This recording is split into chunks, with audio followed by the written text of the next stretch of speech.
Hello, good day. This is Roger Defoe from RD Software Systems. So I'm just going to share with you an incident. I'm just really putting it under basic sort of cybersecurity uh, protocols. Okay, on my hosting server, I normally check periodically for any sales leads, and I ran a check early this morning when I got up to start work. And I came across approximately 63 records beyond what I had expected, where it just basically garbage data. So it looks like a bot attack happened. So I doubt someone sat down there and did this like that. Because you can tell it's more than likely it was machine generated. Here I'm seeing the 6th of the 8th. Okay, when it was created, and it's a timestamp of roughly 4 hours time difference because the server's in a different time zone. So let's say 4:09 on the 6th of August, this incident, and then you can see, oh, it's like what, 6 seconds, 2 seconds here, then another 2 seconds, then another 1 second. So a human being can't time that fast. So I just treat this as an exercise where I'm going to export the information. I use the word export, so I'll just do a simple copy and paste and pass the information into an Excel spreadsheet. And well, incidentally, I have a pivot table spreadsheet up for an exercise I was doing earlier on, right? So just do some ad hoc data cleansing and reporting. As it's already sort of configured with certain delimiters, what I can do is take the shortcut. I won't do the formula way, because we've got like in the old school way, you got text to columns and then you've got Power Query. So let's just call this uh, cyber resilience exercise.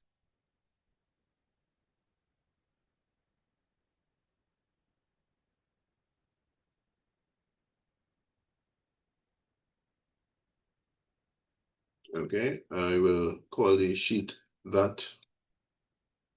So cyber resilience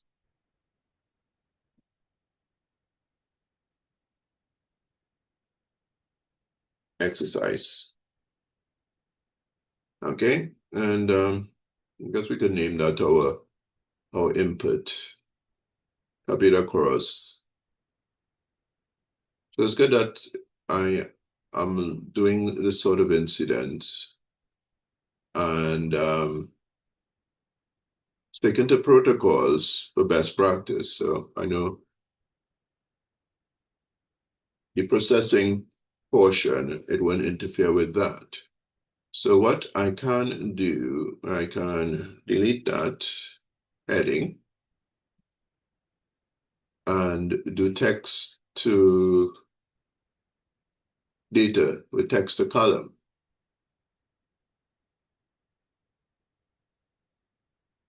All right, so delimiters, then use the pipe.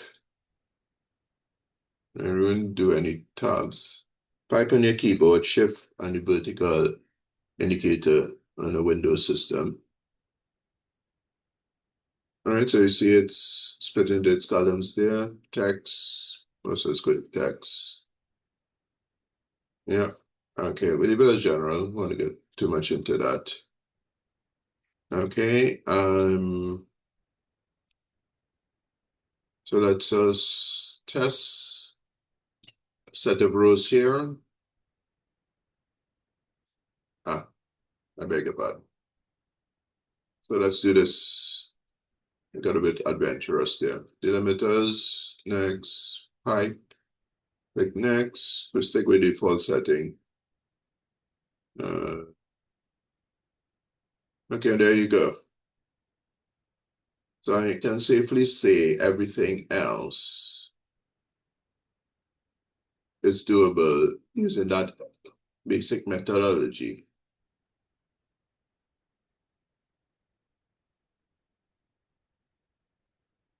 Let's go back. We'll stick to delimiter. So that worked quite well. Okay, let's go. Brilliant. All right, and then clean up that.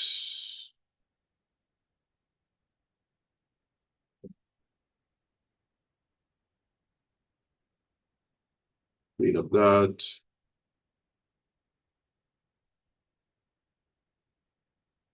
Okay. Clean up here. Let us select the regions. Nice it up a bit. Change it to a table may be helpful. Okay.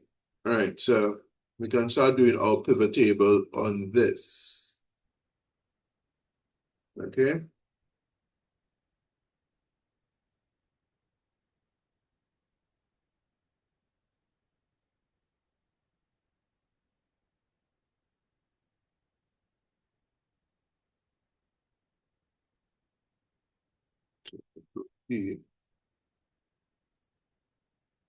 Let us do ZOD. I'm going to try a flash fill. ZOD. No. Let's do it a bit closer. ZOD. ZOD.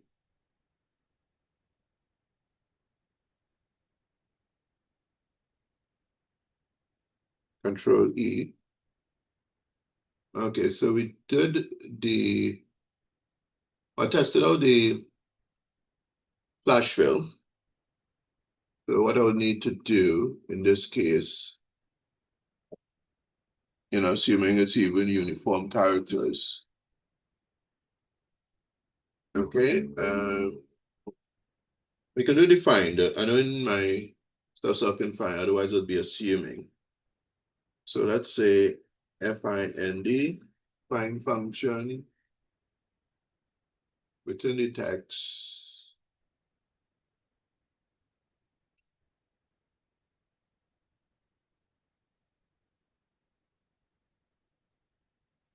We want to find the @ sign.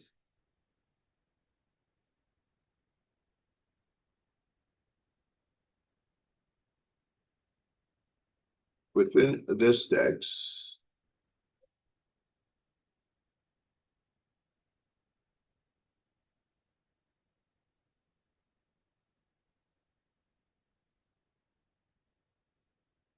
Okay, and after that, start number we'll leave as is. Right, so brilliant. What this automatically tells me is uniform in terms of the prefix. So what I can do for my flash fill, I will key in 10, well, it's be 9 characters because you have to minus the @ sign. ZOD, ZEGST,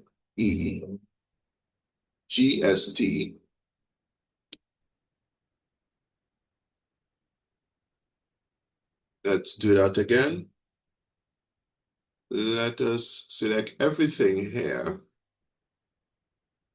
Press Control E for flash fill. And there we have simply broken down the email first portion. Okay. Well, I can see visually that the rest of the email follows as expected. But just for completeness sake, I will do this other exercise. So we'll try it with the @ sign. What I will do, I will copy and paste to make my life easier.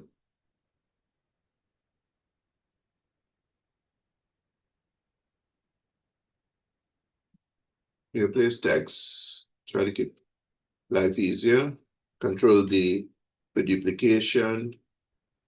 Select the entire column, just move here so that both parties can see, widen that a bit.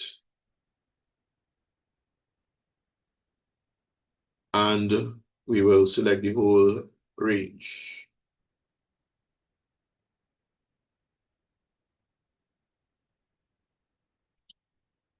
Press Control E. And we can do a visual scan and confirm what we thought. Email first part.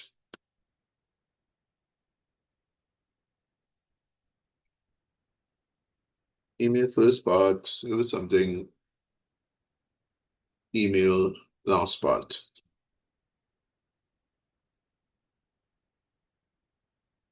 Okay, wonderful.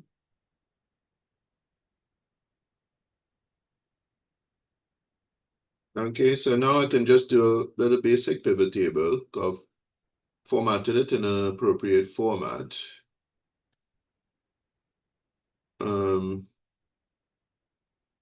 So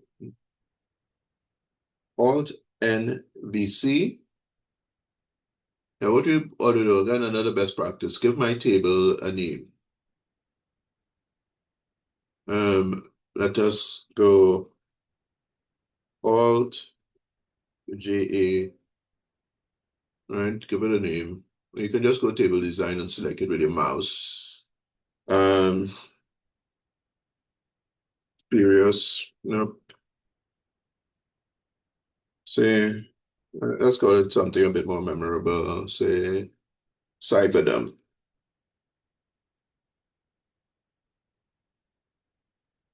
Yeah, for Cyberattack. Dumb. Okay. Doesn't have to be perfect spelling, but beg your pardon. Yeah, I should have supposed to have known better. Stick with my naming convention with just a hyphen. That's my preference. Okay, use underscore stuck together, that should work. All right, wonderful. So now we have a table. We press Alt and BC to bring up our choice. All right, Cyberattack dump. We put it in a new worksheet, click OK.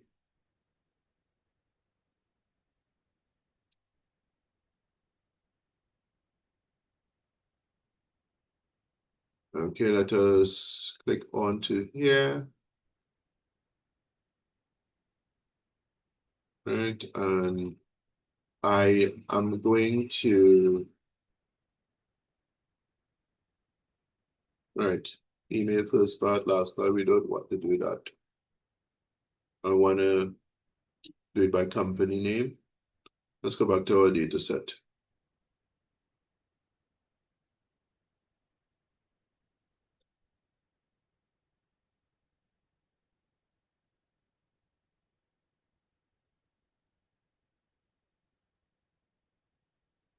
Right, so, yeah.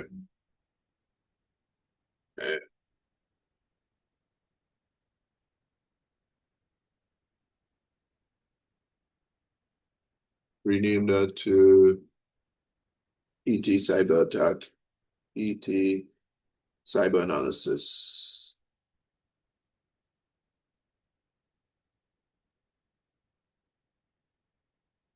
Okay, and look at our data set just to do a quick sort of stuff. So we have under name, then we have under the email. So let's do name under row.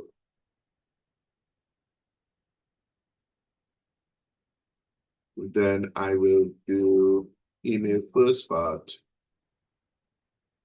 We'll count the IDs.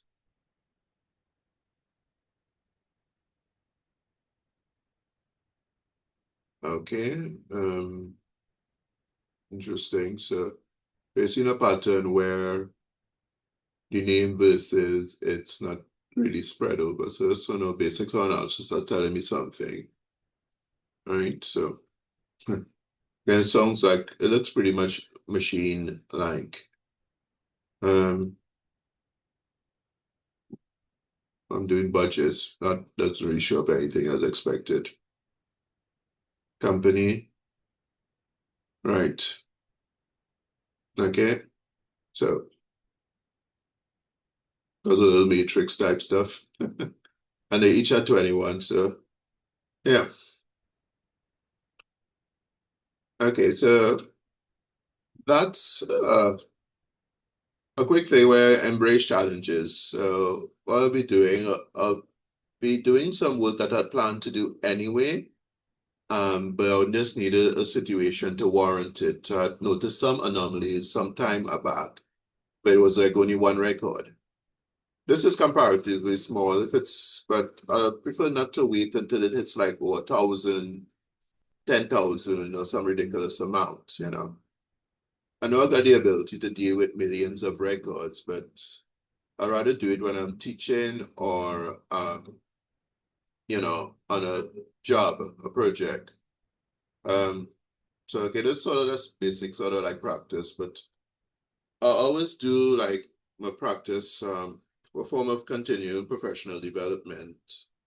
Um, the best practice, and then one of the professional bodies that I was did recommended the members do that. So, I'm always an advocate of best practice or what have you, even when I'm managing myself. So it comes in handy. So, I just roll with the punches with this particular situation.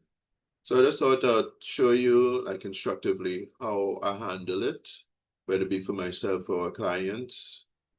And um, I'll be a minimum. I'll try and do something robust. So the more severe it is, just it gets even more robust. It's a sort of a tiered approach. Just so before this is just sort of like practice for me. Okay, thank you very much for listening and watching my videos, and I hope you found it as entertaining as I did.